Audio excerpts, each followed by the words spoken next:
Assalamu alaikum warahmatullahi wabarakatuh. Dear students, we are still in adjectives. Today we are going to start from 76. So pay attention and make sure that you are listening to me carefully. Okay. In the following sentences, the words own and very are used as emphasizing adjectives. आने वाले sentences में लफ्ज़ ऊन और very को इस्तेमाल किया गया है एक ताकीदी एडजेक्टिव्स के तौर पर।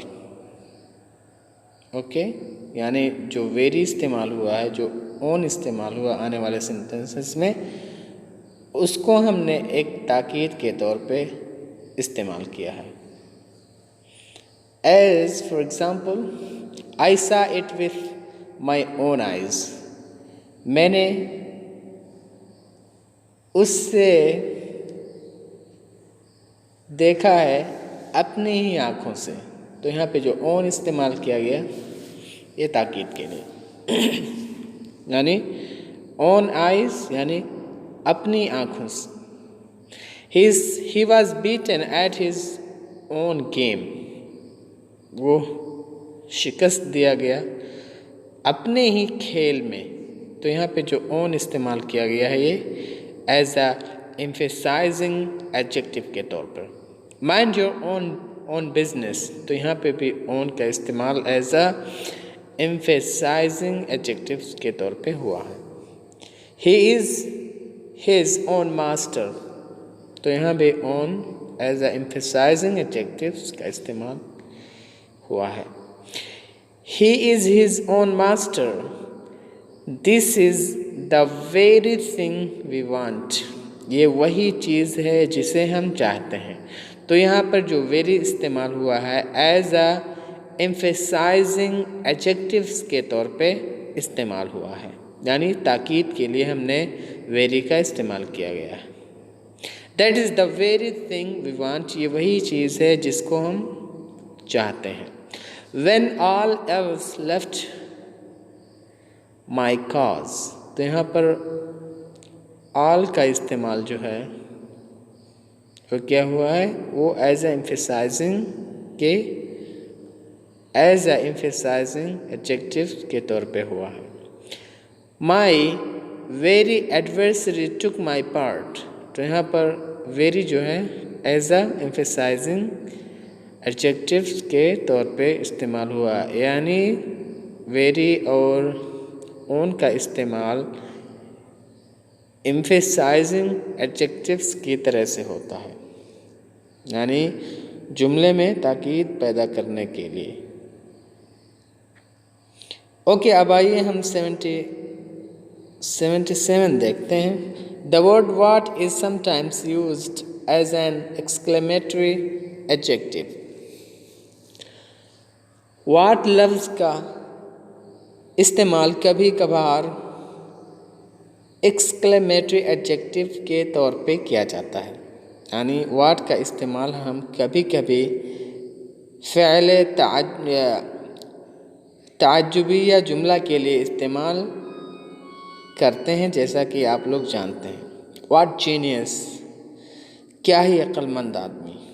वाट फुली, क्या ही बेवकूफ़ी है। वाट एन आइडिया, क्या आइडिया है। वाट अ ब्लेसिंग, क्या ही मतलब रहमत है या बरकत है। What a piece of work is a man, तो यहाँ पे वाट जो इस्तेमाल किया गया है एज अ एक्सक्लेमेटरी एडजेक्टिव के तौर पे इस्तेमाल किया गया है, और हम ऐसे सेंटेंसेस को एक्सक्लेमेटरी सेंटेंस कहते हैं। और एक्सक्लेमेटरी सेंटेंस को बनाने के लिए कभी कभार हम हाउ का भी इस्तेमाल करते हैं, जैसे हाउ ब्यूटीफुल शी इज़, वो कितनी खूबसूरत है। तो हाउ और वाट का इस्तेमाल एक्सक्लेमेटरी सेंटेंसेस बनाने के लिए किया जाता है। अब आइए हम देखते हैं 78 को। एज ऑलरेडी पॉइंटेड आउट, जैसा कि पहले इशारा किया जा चुका है पेज नंबर 74 में, this and that are the only, कि दिस और दैट ऐसे लफ्ज़ हैं, ऐसे एडजेक्टिव्स हैं which are inflected are change in form of to show number, जिनका इस्तेमाल किया जाता है नंबर को बनाने के लिए। यानी अगर हम मतलब दैट का इस्तेमाल कर रहे हैं तो ये दैट वाहिद के लिए इस्तेमाल होगा, अगर दोज का इस्तेमाल हम कर रहे हैं तो दोज ये जमा के लिए इस्तेमाल होगा। ऐसे ही दिस ये वाहिद के लिए इस्तेमाल होगा और दीज ये जमा के लिए इस्तेमाल होगा। यही ये 78 में कहना चाहते हैं। जैसे दिस गर्ल सिंग्स, तो यहाँ पे मतलब दिस का इस्तेमाल किया गर्ल के साथ और वो एक ही है। दीज गर्ल्स, तो यहाँ पे दीज का इस्तेमाल किया गया गर्ल्स के साथ, तो ये जो गर्ल्स है क्या है, जमा है, इसलिए हमने दिस का इस्तेमाल किया। दैट बॉय प्लेज, तो यहाँ पे मतलब बॉय के साथ दैट का इस्तेमाल किया गया और ये बॉय क्या है, सिंगुलर है, इसलिए हमने दैट का इस्तेमाल किया।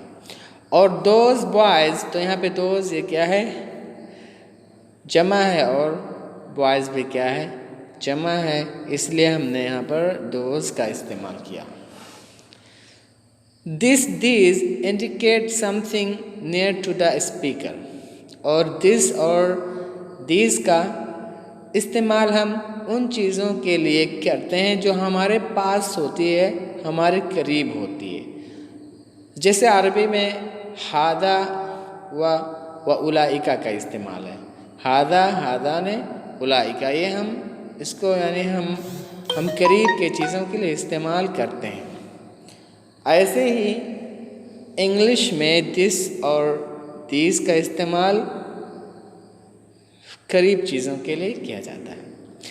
That, those indicate more distance objective, और दैट और दोज का इस्तेमाल ये दूर के चीज़ों के लिए किया जाता है। जैसा कि अरबी में होता है दालिका, तिलका, उलाइका, ठीक है। तो ये मतलब दैट ये वाहिद के लिए और दूर के लिए, और दोज ये मतलब दूर की चीज़ों के लिए इस्तेमाल होता है और जमा के लिए इस्तेमाल होता है।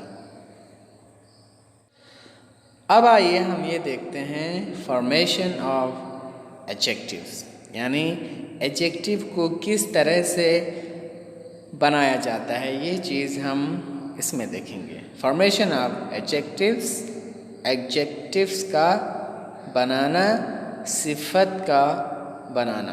तो आइए हम देखते हैं 79। नंबर 1 क्या है, many adjectives are formed from noun, यानी काफ़ी सारे एडजेक्टिव्स, काफ़ी सारे यानी सिफात जो हैं ये नाउन से बनाए जाते हैं। फॉर एग्ज़ाम्पल बॉय, अब हम इसे एडजेक्टिव बनाना चाहते हैं तो क्या हो जाएगा, बॉयश। ऐसे फूल है, ये नाउन है, तो इसका एडजेक्टिव क्या होगा, फुलिश। केयर है, तो इससे हम एडजेक्टिव बनाएंगे तो क्या होगा, केयरफुल। ऐसे यानी प्ले है, तो इसका एडजेक्टिव क्या होगा, प्लेफुल। ऐसे होप है, तो होप का एडजेक्टिव क्या होगा, होपफुल। वेंचर है, तो वेंचर का एडजेक्टिव क्या होगा, वेंचरसम। ऐसे ट्रोबल है, तो इससे एडजेक्टिव क्या हो जाएगा, ट्रोबलसम।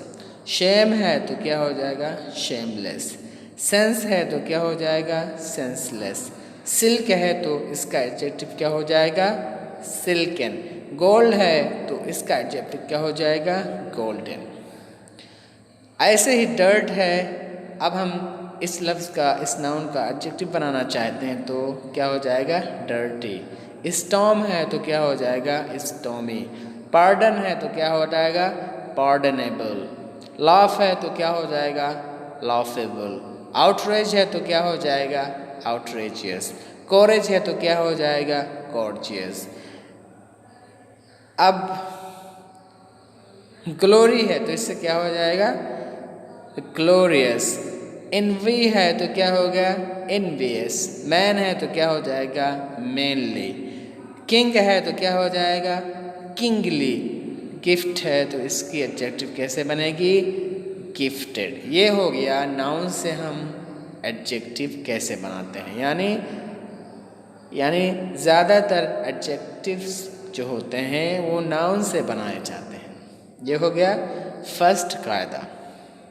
अब आइए हम सेकंड कायदे को देखते हैं और उसमें क्या कहा जाता है ये देखते हैं। Some adjectives are formed from verbs, यानी चंद एडजेक्टिव्स ऐसे हैं जिनको फेल के ज़रिया से बनाया जाता है। ओके, यानी चंद एडजेक्टिव्स ऐसे हैं जिनको फेल के ज़रिया से बनाया जाता है। और वो क्या है, टायर क्या है, वर्ब है।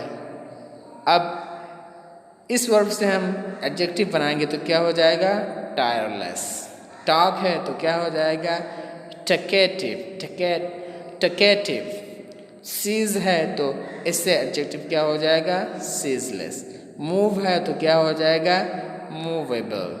तो यानी चंद एडजेक्टिव्स ऐसे भी होते हैं जिनको हम फ़ेल से बनाते हैं, ना कि नाउन से बनाते हैं।